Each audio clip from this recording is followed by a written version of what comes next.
Halo guys, kabar kalian gimana hari ini? Semoga dalam kondisi baik-baik saja ya.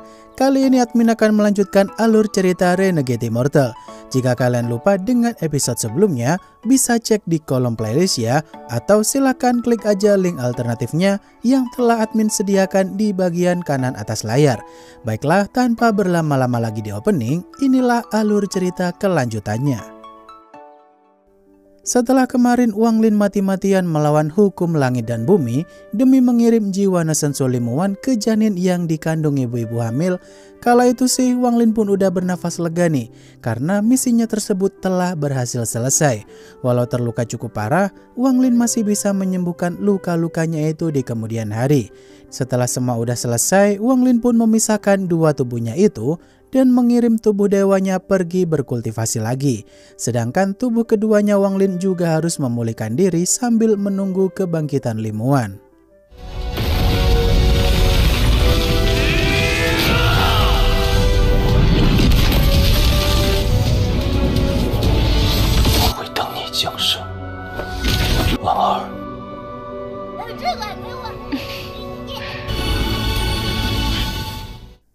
Tiga bulan kemudian, bayi yang memiliki jiwa Nesen Sulimuan akhirnya lahir juga, di mana bayi kecil itu sih dinamai Zouruni oleh kedua orang tuanya. Di sini Wang Lin pun memeriksa bayi kecil itu saat malam hari, apakah jiwa Nesen Sulimuan baik-baik aja. Untuk sekarang Wang Lin akan menanti 18 tahun lagi supaya ingatan Limuan bisa pulih secara sempurna. Dalam kurun waktu itu, Wang Lin juga harus jadi lebih kuat lagi supaya bisa melawan hukum langit dan bumi 18 tahun kemudian.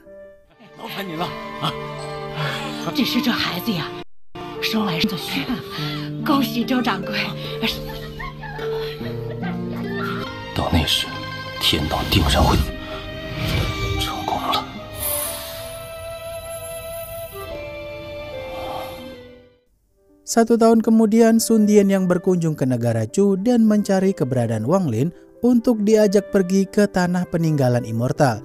Kala itu sih dia cukup kaget nih dengan perkembangan sekte awan langit yang udah jadi sekte terbesar di negara Chu sana.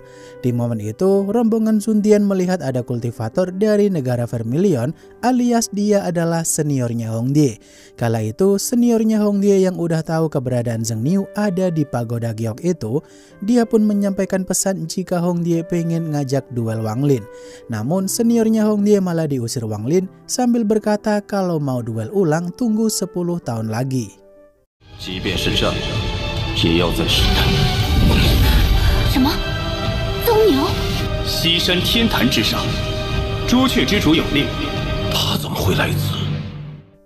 Setelah seniornya Hongdie pergi dari sana, Sun Dian pun cukup kaget dengan suara Zheng Niu yang begitu mirip dengan Wang Lin. Dan ketika Wang Lin mempersilahkan Sun Dian dan kawan-kawan untuk masuk ke tempatnya sana, semua orang pun lagi dan lagi dibikin kaget. Kalau Wang Lin ternyata adalah Zheng Niu yang bikin lengannya Hongdie putus beberapa tahun lalu. Di momen itu, Zixin meminta maaf kepada Wang Lin atas ketidaktahuannya saat mereka pertama kali bertemu dulu.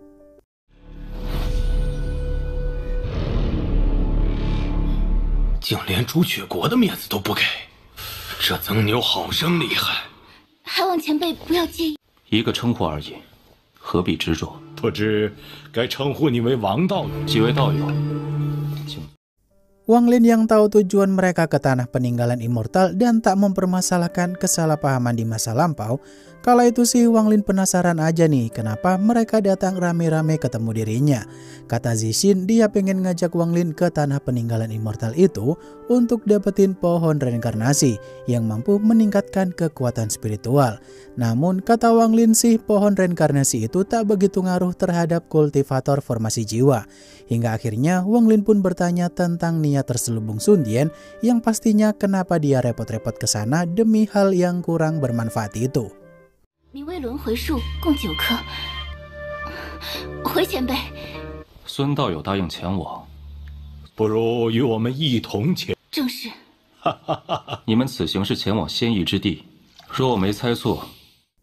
Sun Dian yang pada akhirnya ngaku juga jika dirinya mengincar inti dari buah reinkarnasi tersebut, Ternyata dengan inti buah reinkarnasi itu bisa ningkatin presentasi pembentukan jiwa kultivator ranah formasi jiwa. Yang jelas sangat bermanfaat banget bagi Wang Lin jika dia pengen berhasil menerobos ranah perubahan jiwa di masa mendatang. Namun karena ada keberadaan manusia liar yang merupakan penghuni tanah peninggalan immortal sana, maka mereka butuh Wang Lin sebagai anggota tambahan. Karena negara Vermilion aja nggak berani masuk ke tanah peninggalan immortal itu. 均分可好？若王兄愿意前往，送的成功率提高3成。轮回果？没错，我的目的若仅仅是轮回术。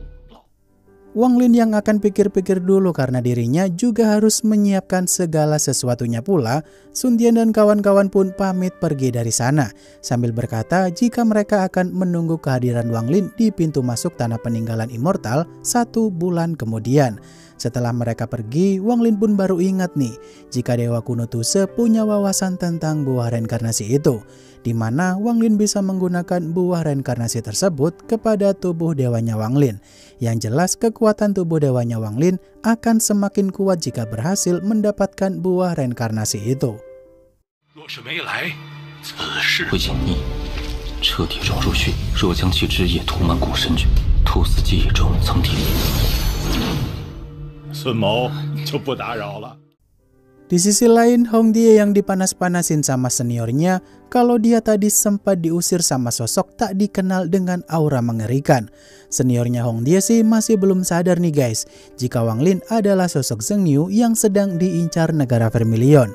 Di sini, Hong Die yang gak begitu peduli dengan jadi atau tidaknya baku hantam melawan Wang Lin, karena Hong Die sendiri sih mau fokus memulihkan meridiannya itu, yang dulu sempat rusak akibat pertarungannya melawan Zoe. 却不曾想，如今曾牛想要坏我道心，不如我悄悄下山替你杀了，居然让他连续3次出面干涉，本要下山亲自捉拿他。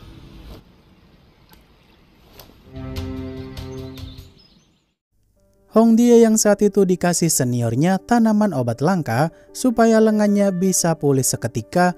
Di momen itu Hong Die tak mau lengannya pulih dulu nih guys, sebelum dirinya bisa menghabisi Wang Lin di pertarungan 10 tahun mendatang. Di sisi lain, Wang Lin yang tak membiarkan Hong Die bisa pulih secepat mungkin, dia pun mulai nyantet Hong Die dari jarak jauh. Melalui lengannya Hong Die yang putus dulu sempat diambil Wang Lin ternyata emang untuk seperti ini. 是时候早做准备了。我与红蝶一战在所难免，此事无关。不过朱雀国既已得知我藏毒咒牵制，曾牛，师妹。 Wang Lin yang saat itu mengeluarkan harta pusaka kereta pemanah dewa untuk dijinakkan si binatang sihir penggerak harta tersebut. Kala itu Wang Lin pun memanggil si katak petir untuk membantunya menaklukkan binatang sihir kereta pemanah dewa itu. Di sini Wang Lin yang akan membebaskan si katak petir jika dirinya emang pengen bebas setelah katak petir itu berhasil menyegel binatang sihir tersebut. Namun si katak petir lebih memilih untuk bersama dengan Wang Lin nih guys, karena dia adalah majikan yang sangat baik daripada dirinya hidup di alam liar sendirian. 你自己决定，做摄神车魂兽之用，我要收回巨兽车。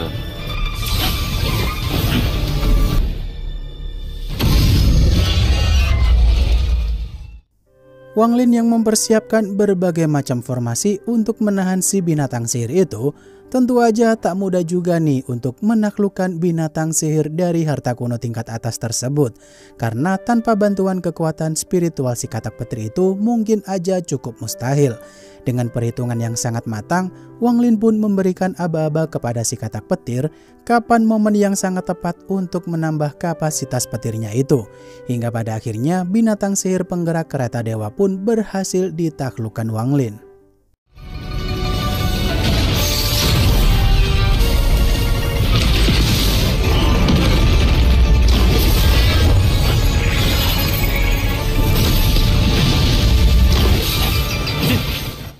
Satu bulan kemudian, Wang Lin yang menghampiri Zhou Ru kecil dan berpamitan kepada jiwa Nesensulnya Limuan.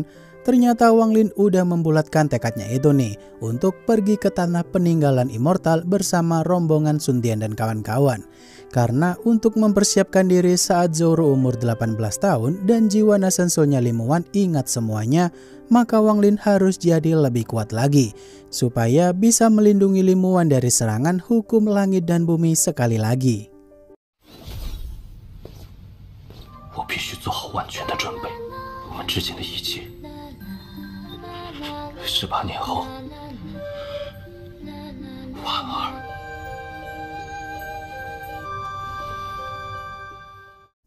Wang Lin yang dengan berat hati harus pergi ninggalin Zoro selama beberapa waktu ke depan, tentu aja Wang Lin menugaskan tetua sekte awan langit untuk mengawasi Zoro kecil dari ancaman apapun.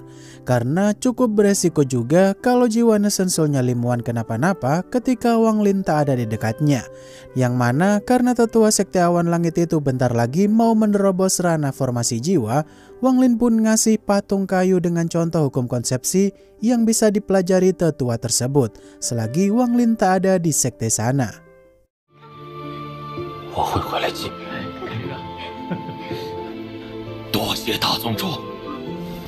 你资质不错，有可能我不在的日子。 Beberapa saat kemudian, Wang Lin yang balik ke pagoda Giok untuk meminjam pedang abadi milik Ting Er supaya Wang Lin bisa kembali dengan selamat saat menjelajahi tanah peninggalan immortal nanti. Wang Lin kala itu dapat pinjaman pedang abadi milik Ting Er nih guys, namun tak ada jiwa pedang dalam pedang abadi tersebut. Di sini Wang Lin pun kepikiran untuk menjadikan Li Guo sebagai jiwa pedang sementara supaya kekuatan pedang abadi tersebut sekuat dulu. Tak lupa Wang Lin juga memberikan kompensasi kepada Li Guo berupa jiwa tersesat supaya dia nggak rewel mulu. 等日后有机会。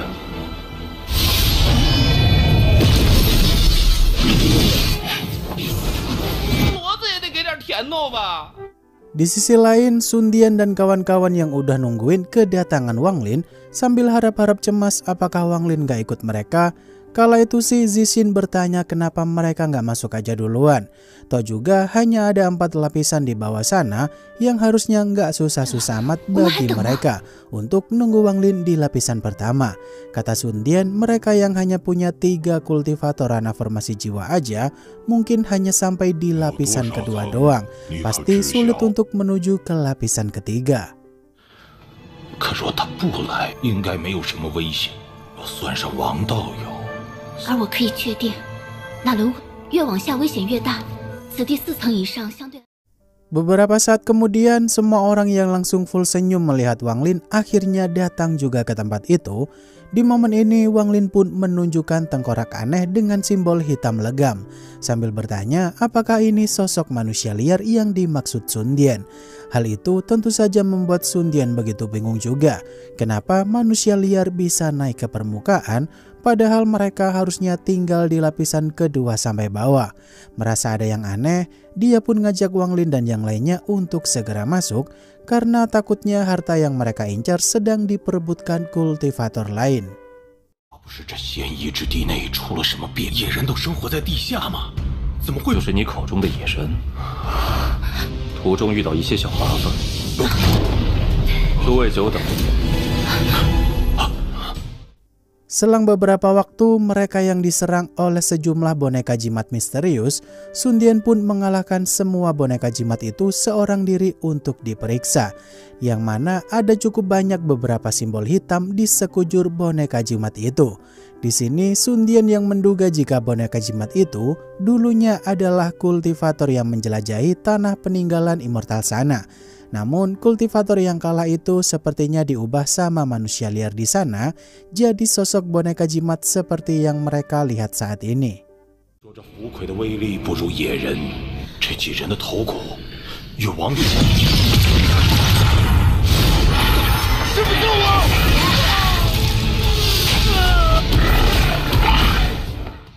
Saat mereka semua berpikir keras apakah rumor yang beredar selama ini beneran nyata atau hanya gosip belaka, Di waktu bersamaan terjadilah getaran cukup hebat yang membuat Zixin panik dengan apa yang terjadi.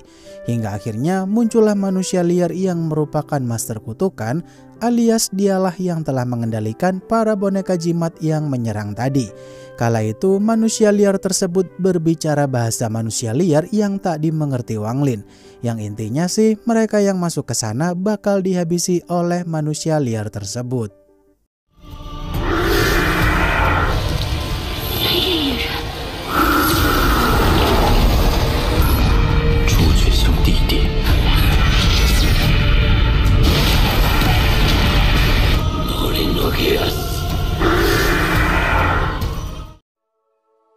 Waduh, kira-kira siapa nih yang gak sabar pengen Lim Wan cepat-cepat bangkit lagi? Menurut kalian, apakah Zoro punya kesadaran sendiri atau murni udah kesadarannya Lim Wan sepenuhnya? Untuk kelanjutannya sabar ya, karena episode berikutnya rilis minggu depan. Lebih tepatnya 7 hari setelah upload video terakhir ini. Baiklah, akhir kata terima kasih buat kalian yang udah nonton sampai akhir, dan sampai jumpa di video selanjutnya ya. Bye-bye.